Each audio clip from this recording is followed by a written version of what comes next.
Saya mendengar, mengetahui bahwa Karena ada dua hal penting yang bisa menjelaskan kenapa SBY turun gunung menghadapi pemilu 2024. Pertama, Bergabung semua ini.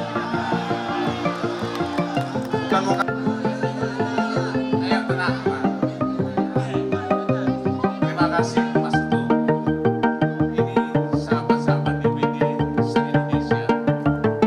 saya kira ada dua hal penting yang bisa menjelaskan kenapa SBY turun gunung menghadapi pemilu 2024. Pertama, ini tentu tidak terlepas dari keinginan Partai Demokrat yang sepertinya ingin mencoba kisah sukses mereka yang memenangi pemilu 2004-2009, memenangi pemilu 2009-2014 yang lalu.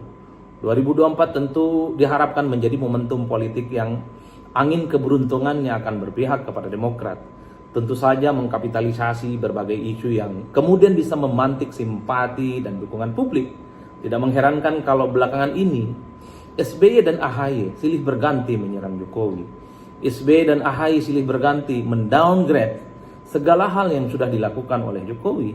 Ini tentu tidak terlepas dari strategi mereka bahwa Jokowi itu gagal, dan kalau ingin Indonesia maju, maka pilihlah Partai Demokrat seperti yang pernah dipimpin oleh SBY beberapa waktu yang lalu.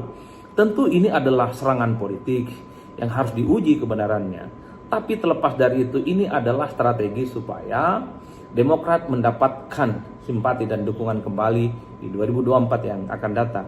Apalagi pada saat yang bersamaan publik juga tahu bahwa salah satu magnet terbesar Partai Demokrat itu adalah Susilo Bambang Yudhoyono. Yang kedua, tentu ini tidak terlepas dari keinginan SBY yang mencoba untuk mencarikan kendaraan politik bagi AHY untuk ikut bertanding di Pilpres. Saat ini misalnya poros politik yang kemungkinan akan dibuat oleh Nasdem, oleh PKS dan Partai Demokrat agak sedikit goyang karena belum ada keputusan yang secara definitif bisa diusung kepada publik soal kapan deklarasi ini akan dimunculkan dan kemungkinan soal siapa yang akan diusung. Dalam konteks itulah tentu saja SBY layak sangat khawatir bahwa AHY sangat mungkin tidak akan bisa mendapatkan tiket pencapresan. Maka tidak mengherankan kalau kemudian narasi isu yang diusung adalah soal adanya kedoliman dan kecurangan politik, di mana kedoliman dan kecurangan politik itu didasarkan pada upaya-upaya kelompok-kelompok tertentu yang menurut SBY hanya akan menciptakan poros politik dua. Itu artinya apa? Kalau ada dua poros politik, maka AHY sangat sulit, ya, bahkan tidak mungkin untuk mendapatkan dukungan dan tiket partai ikut bertanding di Pilpres 2024 yang akan datang.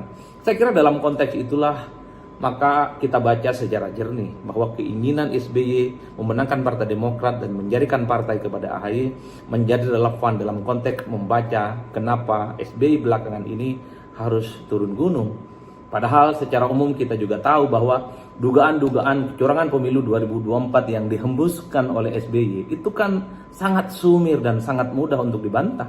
Karena ukurannya hanya disetting akan ada poros politik dua. Itu artinya apa? Poros politik itu tidak ada kaitannya dengan kecurangan.